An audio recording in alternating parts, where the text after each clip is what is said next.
A few weeks ago, a young friend of mine sent me a quick email. In it, he noted that he was profoundly depressed.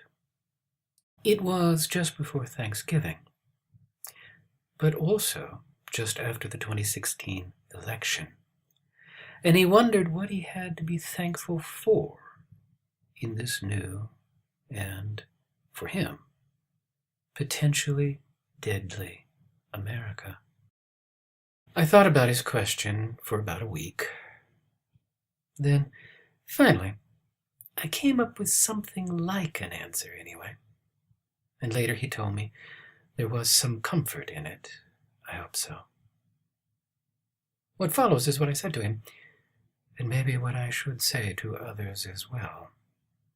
Maybe it is what I should say to all those who now have such good reason to despair. Anyway, I said to him, I don't know what to tell you about our times.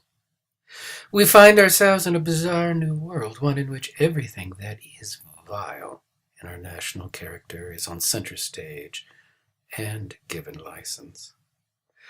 At the very best, even if our new orange-headed leader is removed before the end of his term, we face years, maybe decades, of economic, social, and intellectual dislocation. But what I do know is that you are called to deal with that world. You are called to resist, to fight back, or to put it all another way, you are called to the siege perilous. That means many, many things. It could mean, for instance, little things, boring things, like just remembering to vote or to get involved.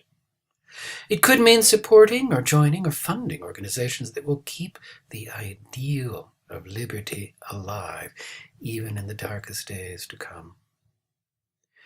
It may mean putting down the cell phone, forgetting the zombie flick binge, and going, no matter how tired you are, no matter how bored, no matter how cynical and sophisticated, to man phones or pass out literature.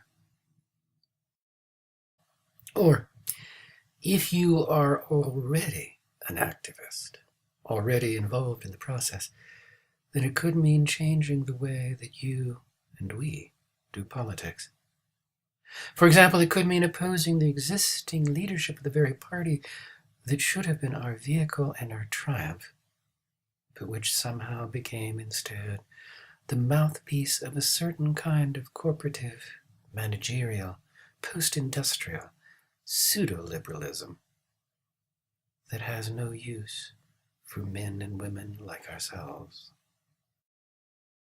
Or it could mean learning to forego the delights of identity and gender politics, because you know that no matter how pleasant it may be to justly or unjustly berate and bully another person, proclaiming them a heartless oppressor while self-importantly announcing that you and only you are the true and genuine victim, it will, alas, cause you to lose friends and alienate people who might otherwise have been important allies in the struggle.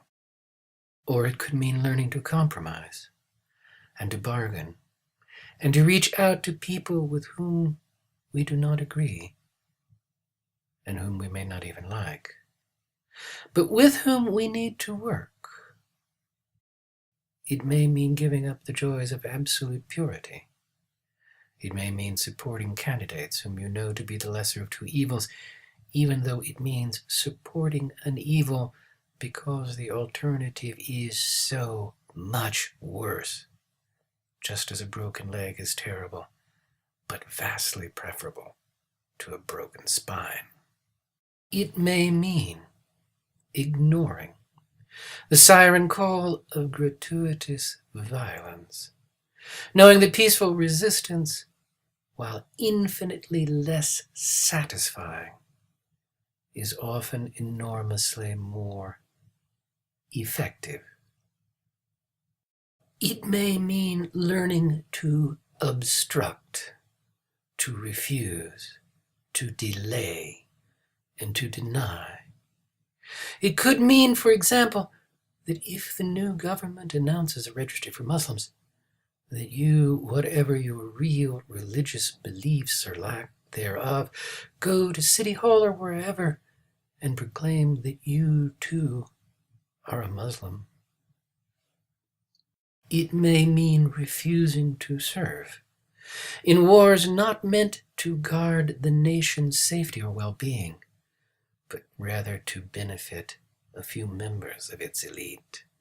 It may mean, it will mean, preparing to oppose dangerous men who have guns, but men with few restraints and a seemingly endless supply of fury.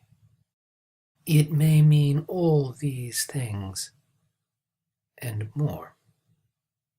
But most of all, it will mean refusing to give up hope. It will mean refusing to despair.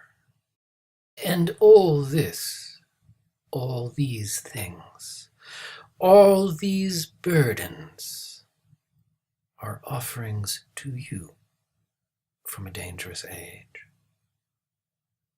For terrible as our times may be or may become, they have one gift to bestow. To wit, they call you to greatness. And I would submit that this at least is something for which to be thankful, to celebrate on an otherwise joyless Thanksgiving. For you have been cast in the central role of the greatest narrative that we could any of us desire. You have been chosen to be that wonderful and noble thing, the romantic hero.